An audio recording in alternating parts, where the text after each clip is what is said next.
Good morning, grade 12 Euclid. Let me explain to you again the difference between simple interest and compound interest. By the way, what is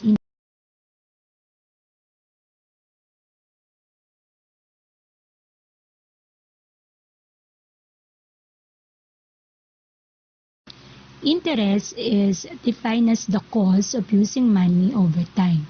It is the excess of resources, usually cash, received or paid over the amount of resources loaned or borrowed, which is called the. Let's say you are decided to invest your money in a bank. You will ask the banker how much interest you will get. The banker will explain that there are two types of interest that would be used to determine the amount of interest that you are going to receive. Remember that interest is beneficial for you when you are receiving it, but not when you are paying it. So, it is important to know which type of interest when deciding where to put your money and where to get the money. So, since you are grade 12, in the future, you will open your own bank account. Then, you will encounter the different terms in your bank. So, what are these terms? Now, we have a.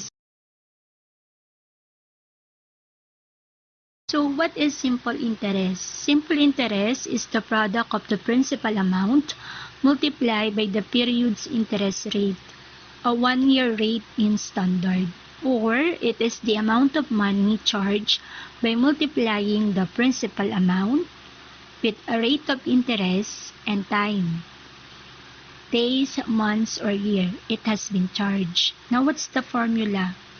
I is equal to P times R times T. I stands for interest, P for principal amount, R rate of interest or rate, and what is maturity value? Maturity value is the principal plus interest. The principal is sometimes called face value or present value. So the formula for maturity value is A is equal to P plus 1, for A is equal to P plus P times R. For you to understand the simple interest, let's answer the example number 1. You invested 10,000 for 3 years at 9%, and the proceeds from the investment will be collected at the end of 3 years. Using a simple interest assumption, the calculation will year 1, principal 10,000, so the interest is 9%, and then we will convert this to decimal. Okay, 10,000 times 0.09 is 900. Then the cumulative interest is 900. So the total is 10,900. For year 2, 10,000. 10,000 times 0.09 is 900. Then the cumulative is 1,800. So the cumulative interest of year 1 plus cumulative interest of year 2. The total is 11,800. And then for the year 3, 10,000 principal amount times 0.09, okay, which is 900. And then add the cumulative interest of year 2 to year 3 to get the 2,700. So the total for another example number 2, Anna borrowed 130,000 from John. If Anna agreed to pay a 9% annual interest rate, calculate the amount of interest she must pay if the loan period is what year, 9 months, or so this is the computation for 1 year. So given principal amount 130,000, rate of interest 9%, and then the time is 12 months. 12 months is 1 year. So she must pay the loan for 1 year. So 1 year is equivalent to 12 months. Okay? And then the formula I is equal to P times R times T. So the principal amount is 130,000, rate 0.09, and then time of payment 12 months or 1 year. Since she will pay the loan for 1 year, okay, we will divide 12 to 12 months. Okay, that's equal to 1. So 130,000 times 0.09 times 1 is 11,700.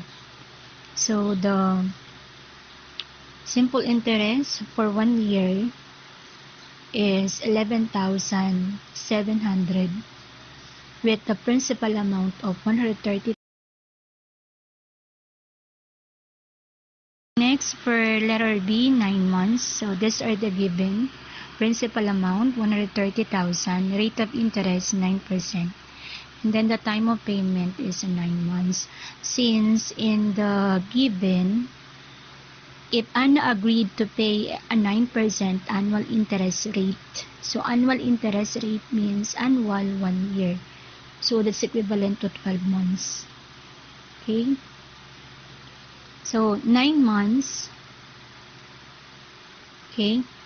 Then we will divide the 9 months to 12 months since annual interest is given in the example.